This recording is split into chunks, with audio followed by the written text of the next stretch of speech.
అధ్యక్ష, మధుసూదనాచార్య గారు గౌరవ సభ్యులు కొంత డీటెయిల్డ్ ఇన్ఫర్మేషన్ అడిగారు బోర్డుల వారీగా జరిగినటువంటి అంశాలపైన. నేను కూడా కొంత సమాచారం వారు అడిగిన దానికి ఇవ్వటం కోసం ప్రయత్నం చేస్తాను అధ్యక్ష. కావాలి ఇది సంతృప్తి పడకపోతే మిగతా సమాచారం కూడా నేను మళ్ళీ ఇవ్వటానికి కూడా సిద్ధంగా ఉన్నాను అధ్యక్ష. ఇది మెడికల్ ఇన్వాలిడేషన్ బోర్డు అనేది 2000 ముందు ఒక విధంగా, 2000 తర్వాత ఒక రకంగా ఉంది. 2000 ముందు వరకు జరిగినటువంటి మెడికల్ ఇన్వాలిడేషన్ సంబంధించి రకరకాలైనటువంటి కంప్లైంట్స్ రావటం వలన, సంఘాల ద్వారా, కార్మికుల ద్వారా రావటం వలన దీనిపైన ప్రత్యేకంగా మళ్ళీ స్టడీ చేసి ఒక వ్యవస్థను ఏర్పాటు చేశారు సింగరేణి కాలేజీలో. అప్పటి వరకు ఉన్నటువంటి విధానం కాకుండా medical board broad based medical కమిటీని ఒకటి నియమించారు. దాంట్లో డైరెక్టర్ చీఫ్ మెడికల్ ఆఫీసర్ సభ్య కార్యదర్శిగా, మైనింగ్ విభాగం నుండి జనరల్ మేనేజర్ హోదా తక్కిన కానీ ఒక అధికారి, లేకపోతే ప్రతి సమావేశానికి డైరెక్టర్ చేత నామినేట్ చేయబడేటువంటి వ్యక్తి కానీ పెట్టి ఒక బోర్డుని వేయటం జరిగింది. మానవీయ కోణంతో సింగరేణి కాలేజ్లో పనిచేస్తున్నటువంటి కార్మికులు దురదృష్టవశాత్తు వాళ్ళ ఆరోగ్యపరంగా పనిచేయలేనటువంటి పరిస్థితి వచ్చినప్పుడు కానీ, వ్యాధుల పరంగా కానీ, లేకపోతే ప్రమాదపరంగా కానీ ఏర్పడితే వాళ్ళు అలా వదిలేయకుండా బోర్డు ద్వారా వాళ్ళని పరీక్షించి డిపెండెంట్స్కి ఉద్యోగాలు ఇవ్వాలనేటువంటి ఒక మానవీయ కోణంతో తీసుకున్నటువంటి కార్యక్రమం అధ్యక్ష. సో రాను కొన్ని సందర్భాల్లో ఈ మానవీయ కోణంతో తీసుకున్నటువంటి కార్యక్రమాన్ని కొద్దిమంది వేరే రకమైనటువంటి విధంగా కూడా ఉపయోగపెట్టుకుంటున్నారన్నటువంటి ఆలోచనతోనే సంఘాలు, కార్మికులు పెద్ద ఎత్తున కంప్లైంట్ చేయటంతో మేనేజ్మెంటు దేశంలో ఉన్నటువంటి అన్ని కోల్ ఫీల్డ్స్లో ఉన్నటువంటి వ్యవస్థను అంతా స్టడీ చేసి 2000 సంవత్సరంలో కొత్త విధానం తీసుకొచ్చింది. ఉదాహరణకి ఈ దేశంలో ఉన్న కోల్ ఇండియా కానీ, లేకపోతే ఈస్టర్న్ కోల్ ఫీల్డ్స్లో కానీ ఉన్న విధానాన్ని అంతా చదివి ఈ కొత్త విధానాన్ని తీసుకొని వచ్చింది. దీని ద్వారా ఇప్పుడు మీరు అడిగారు ఎంతమంది జరిగింది క్యాలెండర్ ఇయర్ ప్రకారం చూస్తే అధ్యక్ష, 2024 number of dependents provided compassionate employment 1041, 2025కి వచ్చిన వాళ్ళు 949, టోటల్గా 1909 మందికి ఇస్తే, in addition to the number of persons ready for training, అంటే ఇన్వాలిడేషన్ ద్వారా తీసుకున్నటువంటి వాళ్ళు ఇంకా కొద్దిమంది ట్రైనింగ్ కోసం 217 మంది రెడీగా ఉన్నారు. డ్యూ ఫర్ మెడికల్ ఎగ్జామినేషన్ కోసం 705 మంది ఉన్నారు. ఈ విధానం ప్రకారంగా చేసుకుంటూ పోతే మీరు సంవత్సరాల వారిగా కూడా కొంత సమాచారం అడిగారు. సో ఈ సంవత్సరాల వారిగా సమాచారం చూస్తే కూడా కొంత గంభీరంగా ఉంది అధ్యక్ష. ఉదాహరణకి 2000 నుంచి 2014 వరకు ఈ మెడికల్ ఇన్వాలిడేషన్ ద్వారా నియరింగ్ అబౌట్ 14 years తీసుకున్నటువంటి నిర్ణయాల ప్రకారం చూస్తే 3859 మంది మెడికల్ ఇన్వాలిడేషన్ అయ్యారు. ఆ తర్వాత 2014 నుంచి 2015, 19 నుంచి 2020-23 వరకు మొత్తం 5 సంవత్సరాల్లో 13,119 మంది ఇన్వాలిడేషన్ కిందకి వచ్చారు. అంటే ఈ సంఖ్య ఒకటేసారి చాలా పెద్దగా జంప్ అయిపోయింది. 14 సంవత్సరాల్లో కేవలం 3,859 మంది మాత్రమే మెడికల్ ఇన్వాలిడేషన్ కింద వస్తే, కేవలం 5 సంవత్సరాల్లో 13,119 మందికి మెడికల్ ఇన్వాలిడేషన్ కింద డిపెండెంట్స్కి ఉద్యోగాలు ఇచ్చేటువంటి వ్యవస్థని తీసుకొని రావటం వల్ల కార్మిక సంఘాలు, కార్మికులు కూడా ఆందోళన చెంది దీనిపైన కొన్ని కంప్లైంట్స్ కూడా మేనేజ్మెంట్కి ఇచ్చేటువంటి కార్యక్రమాన్ని చేపట్టడం వల్ల మేనేజ్మెంటు దీనిపైన ఎంక్వైరీ కూడా, విజిలెన్స్ ఎంక్వైరీ ద్వారా ఏసీబీ ఎంక్వైరీ కూడా నడుస్తూ ఉంది. సో ఈ ప్రక్రియని చాలా పకడ్బందీగా, అంటే అవసరం లేకపోయినా కానీ కొద్దిమంది కావాలని మెడికల్ ఇన్వాలిడేషన్ పంపించడం, కొద్దిమంది దళారులుగా తయారు కావటం, అటువంటి కార్యక్రమాలు చేయటంతో అంతిమంగా సింగరేణి బోర్డు మీదగా భారం పడి అది మోయలేనంత భారంలోకి వెళ్ళింది అధ్యక్ష. సో దాన్ని సరిదిద్దే క్రమంలో స్ట్రిక్ట్గా ఈ 2000 సంవత్సరం నాడు ఆనాటి ప్రభుత్వం తీసుకున్న నిర్ణయం ప్రకారమే బ్రాడ్ బేస్డ్ మెడికల్ బోర్డు కొంత స్ట్రిక్ట్గా కరెక్ట్గా ఎవరైతే మెడికల్ ఇన్వాలిడేషన్ ఉన్నారో వాళ్ళకి మాత్రమే పరిమితం చేస్తూ నిర్ణయాలు తీసుకుంటూ ముందుకు పోతాం. సో అదనంగా ఇన్వాలిడేషన్ కానటువంటి వాళ్ళని మాత్రం చేసే కార్యక్రమం చేపట్టలేదు.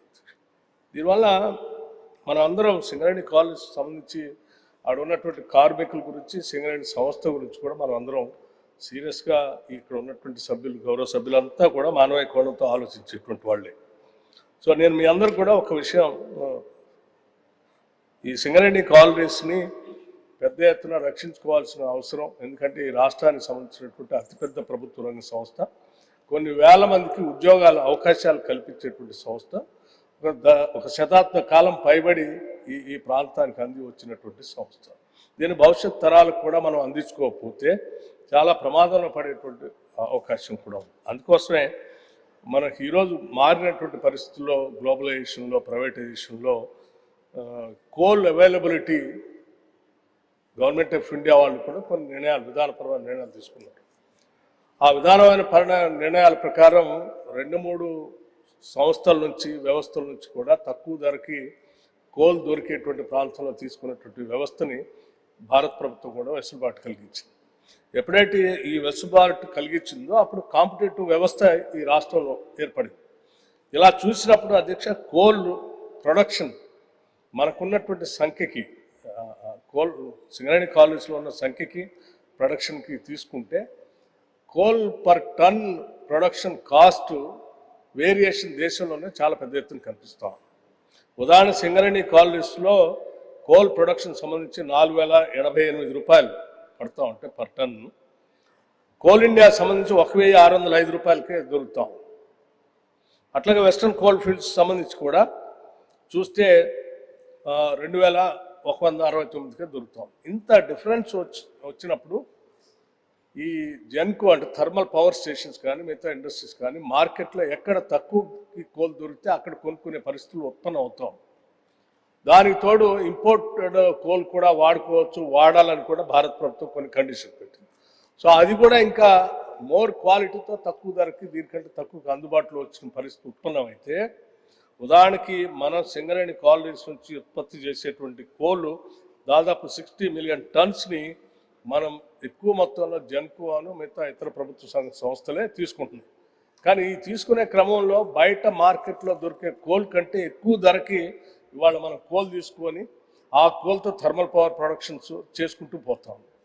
దీనివల్ల అదనంగా ఈ Genco stations, thermal power stations మీద అదనంగా భారం పడి, ఆ భారం అంతా కూడా దాదాపు రాష్ట్రంలో ఉన్నటువంటి 3,55,00,000 మంది పైన మనం పర్ యూనిట్ కాస్ట్ కూడా పెంచాల్సిన ప్రమాదం ఏర్పడతాం. సో అందుకోసమే కొన్ని నిర్దిష్టమైనటువంటి నిర్ణయాలు కొన్ని తీసుకొని ఈ సింగరేణి సంస్థను కాపాడుకోవాల్సినటువంటి అవసరం కూడా ఉందని గౌరవ సభ్యుల దృష్టికి కూడా నేను తీసుకురాను. ఉదాహరణకి అధ్యక్ష, మనం రేట్ కోల్ ఇండియాకి మన సింగరేణి కాలనీ తీసుకుంటే దాదాపు డిఫరెన్స్ వచ్చి 2,400 దాకా ఉంది. వెస్టర్న్ కోల్ ఫీల్డ్స్ దాకా వచ్చి 1,600 దాకా ఉంది. మరి దీన్ని ఈ కోల్ ఇండియా ద్వారా మనం ఒకళ్ళ సింగరేణి కాలనీస్ జెన్కో వాళ్ళు కోల్ తీసుకొని థర్మల్ పవర్ స్టేషన్లో పవర్ ఉత్పత్తి చేస్తే, అలా చేయపోకుండా కేవలం మన సింగరేణి ద్వారా నుంచి కోల్ తీసుకుంటే పర్ యూనిట్ కోల్ ఇండియా నుంచి తక్కువ ధరకు దొరుకుతున్న కోల్ని మన జెన్కో థర్మల్ పవర్ స్టేషన్ కొనుగోలు చేయకుండా సింగరేణి కాలనీస్ ద్వారానే కొనుగోలు చేసి పవర్ ఉత్పత్తి చేసుకుంటే పర్ యూనిట్ ₹2 అదనంగా పర్ యూనిట్ భారం పడతాం. అంటే రాష్ట్రంలో ఈరోజు ఈ పవర్ను వాడుకుంటున్నటువంటి ప్రతి పౌరుడి పైన, ప్రతి కుటుంబం పైన పర్ యూనిట్ ₹2 అదనంగా పడతాం. అట్లాగే వెస్ట్రన్ కోల్ ఫీల్డ్స్ నుంచి తీసుకోకుండా సింగరేణి కాలనీస్ నుంచే తీసుకుంటే ₹1.25 అదనంగా భారం పడతాం.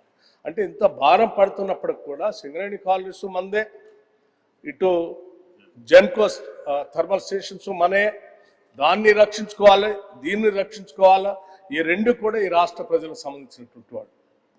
మరి ఈ పరిస్థితుల్లో భారం పడుతున్నా కూడా దాన్ని బతికించాల్సినటువంటి అవసరం ఉంది కాబట్టి కొంత మోర్ రేషనలైజ్ చేసి coal production metric ton production కూడా భవిష్యత్తులో మార్కెట్లో ఉన్నటువంటి మిగతా వ్యవస్థల ద్వారా దొరుకుతున్న కోల్ సమానంగా ధరని కొంచెం మ్యాచింగ్ చేసుకుంటూ తీసుకొని వచ్చి అది ఓవర్ నైట్ కూడా చేసే పరిస్థితి లేదు.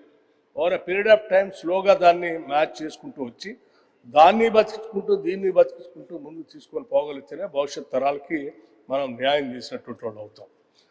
దానికోసం కొన్ని ఈ సంస్థను బతికించడానికి అట్లా ప్రజల మీద భారం తగ్గించడానికి కొంత రేషనలైజేషన్ చేయాల్సినటువంటి అవసరం ఉంది. ఆ రేషనలైజేషన్లో కూడా మానవీయ కోణం ఎక్కడ కూడా తప్పకుండా సాధ్యమైనంత వరకు హ్యూమనిస్టిక్ అప్రోచ్తోనే రెండింటిని తీసుకొని పోవడం కోసం ప్రయత్నం అంతా చేస్తా ఉన్నాం అధ్యక్ష. దీనికి సంబంధించి దయచేసి సభ్యులంతా కూడా దీన్ని గమనించాల్సిందిగా నేను కోరుతూ, మీరు ఒక సంవత్సరాల వారీగా ఎంతమంది ఇన్వాలిడేషన్ అయ్యారు దానికి సంబంధించిన సమాచారం కావాలంటే కూడా ఇయర్ వైజ్ కూడా నా దగ్గర ఉంది అధ్యక్ష. నేను చదివి వినిపించమంటే కూడా నేను ఇస్తాను మీరు అనుమతిస్తే. ఇట్స్ ఏ లాంగ్ లిస్ట్ ఉంది, మీరు తర్వాత వారికి రికార్డ్ కావాలంటే నేను తర్వాత మీకు పంపిస్తాను. దయచేసి దీన్ని గమనించవలసిందిగా గౌరవ సభ్యుల్ని కోరుతూ మీకు కూడా ధన్యవాదాలు తెలియజేస్తాను. Please subscribe to the channel and download the Politicos app